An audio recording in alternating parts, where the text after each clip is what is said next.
Oke, selamat malam semuanya. Jadi pada kesempatan kali ini kami akan mendiskusikan mengenai isu keteknik sipilan yang diberikan, yaitu kejadian longsor di Tol Bogor, Ciawi, Sukabumi, atau biasa disebut dengan Tol Bocimi di KM 64 arah Sukabumi yang terjadi pada 3 April 2024.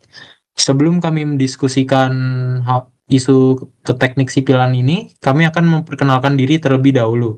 Jadi sebelumnya, perkenalkan nama saya Joshua Aurelius. Di sini saya sebagai moderator dengan NIM 150-25098.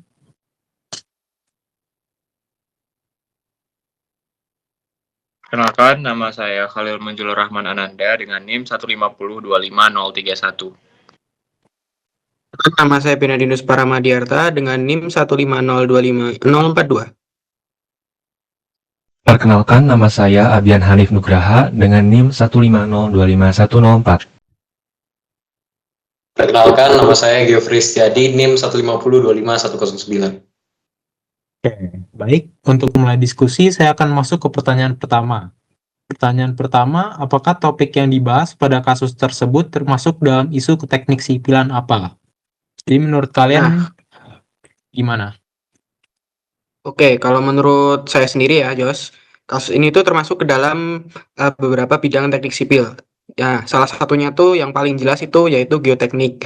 Nah, karena permasalahan utamanya itu berkaitan dengan longsornya tanah atau lereng. Nah, kondisi tanah, kemiringan lereng, air tanah, dan curah hujan yang bisa menjadi faktor yang perlu diperhatikan dalam menganalisis kestabilan lereng. Ada yang punya pendapat lain?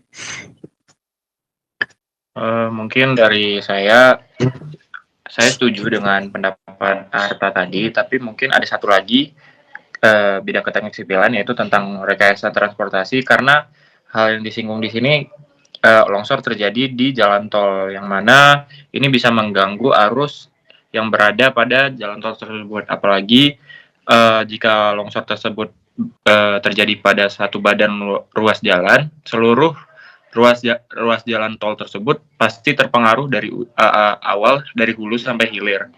Terus juga tadi juga disebutin di soal kalau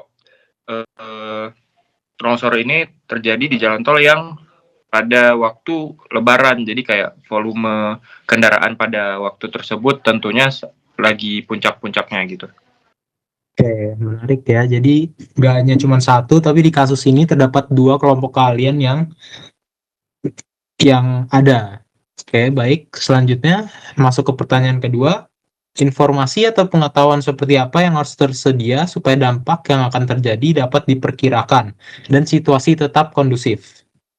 Oke, siapa selanjutnya yang mau memberikan pendapat? Mungkin?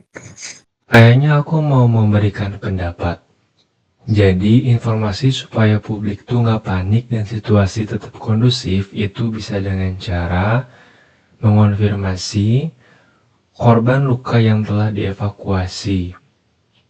Informasi ini supaya meredam spekulasi dan juga penyebaran hoaks-hoaks di media sosial. Kemudian ada juga tanggung jawab seperti memberikan jaminan pengelola jalan tol dan juga pemerintah yang perlu bertanggung jawab penuh dari kejadian tersebut. Kemudian juga harus ada investigasi apakah longsor benar-benar karena cuaca atau karena kegagalan struktur. Terus yang terakhir juga harus adanya rute alternatif.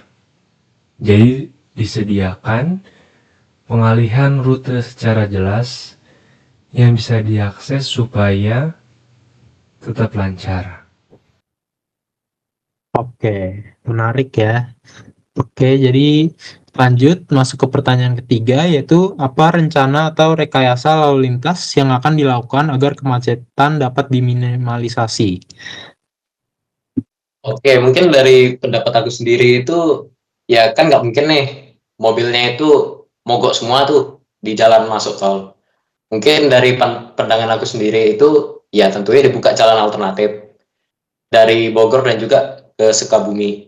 Ya walaupun tadi aku sempat nengok maps kan, yang harusnya itu dalam waktu tempuh 1,5 jam, bisa-bisa jadi 3-4. Cuman Aku kan ada sempat nengok-nengok nih tentang studi kasus di mana pemerintah daerahnya itu juga pernah membuka rute alternatif, tepatnya itu dari Bogor dan juga ke Gate Cigombong. Ya, bagi aku itu juga bisa diterapkan sih dalam kasus ini. Lalu selain itu kan juga bisa diadakan perbaikan jalan, kan bisa gitu. Ya mungkin pendapat dari aku gitu aja. Oke, jadi dari diskusi yang udah kita lakukan, kesimpulannya adalah bahwa kasus longsor di Tol Bocimi merupakan isu teknik sipilan yang cukup kompleks di mana melibatkan aspek geoteknik dan juga rekayasa transportasi. Oke, jadi sekian dari diskusi dari kelompok kami. Terima kasih.